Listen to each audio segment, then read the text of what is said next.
ପିଲାମାନେ ଆଜି ଆମେ ତୃତୀୟ ଶ୍ରେଣୀ ଜଣା ଅଜଣା ପୁସ୍ତକର ଅଜାଙ୍କ ବିଚାର ବଦଳିଲା ବିଷୟଟିକୁ ପଢ଼ିବା ଓ ଏହାର ଅଭ୍ୟାସ ପ୍ରଶ୍ନ ଉତ୍ତର କରିବା। ପିଲାମାନେ ତୁମେ ବ୍ୟାଙ୍କ ବିଷୟରେ ଶୁଣୁଥିବ। ବ୍ୟାଙ୍କର କାମ କ'ଣ ଜାଣିଛ? ତାହେଲେ ଦେଖ ଆମେ ଆଜି ପଢ଼ିବା ବ୍ୟାଙ୍କ ବିଷୟରେ। ବ୍ୟାଙ୍କରେ ଟଙ୍କା ସୁନା ଗହଣା ରଖିବା ନିରାପଦ। ଲୋକେ ଦରକାର ବେଳେ କମ୍ ସୁଧରେ ବ୍ୟାଙ୍କରୁ ଋଣ ପାଆନ୍ତି।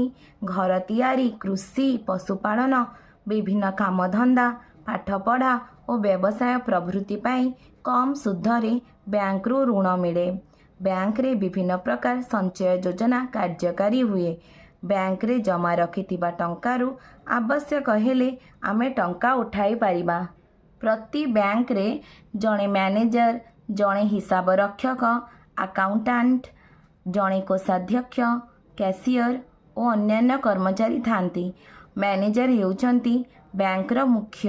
ସେ ଗ୍ରାହକମାନଙ୍କର ସୁବିଧା ଅସୁବିଧା ବୁଝନ୍ତି। ଆଜିକାଲି ଟଙ୍କା ଜମା ରଖିବା ଓ ଉଠାଣ ପାଇଁ ଏଟିଏମ୍ର ବ୍ୟବସ୍ଥା ହେଲାଣି। ଅଭ୍ୟାସ 1 ନମ୍ବର। ଖାଲି ଘରେ ଲେଖ। ବ୍ୟାଙ୍କର କାର୍ଯ୍ୟ: ଗହଣା ଗାଣ୍ଠି ନିରାପଦରେ ରଖିବା, କମ୍ ସୁଧରେ ଋଣ, ଘର ତିଆରି, କୃଷି ପାଇଁ ଋଣ ପ୍ରଦାନ, ଟଙ୍କା ସଞ୍ଚୟ କରିବା, ବିଭିନ୍ନ ଧନ୍ଦା ପାଇଁ ଋଣ ପ୍ରଦାନ, ବିଭିନ୍ନ ସଞ୍ଚୟ ଯୋଜନା। 2 ନମ୍ବର।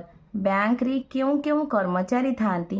ଉତ୍ତର: ପ୍ରତି ବ୍ୟାଙ୍କରେ ଜଣେ ମ୍ୟାନେଜର, ଜଣେ ହିସାବ ରକ୍ଷକ, ଜଣେ କୋଷାଧ୍ୟକ୍ଷ ଓ ଅନ୍ୟାନ୍ୟ କର୍ମଚାରୀ ଥାଆନ୍ତି। 3 ନମ୍ବର। ଅନେକ ବ୍ୟାଙ୍କରେ ଏଟିଏମ୍ ଥାଏ।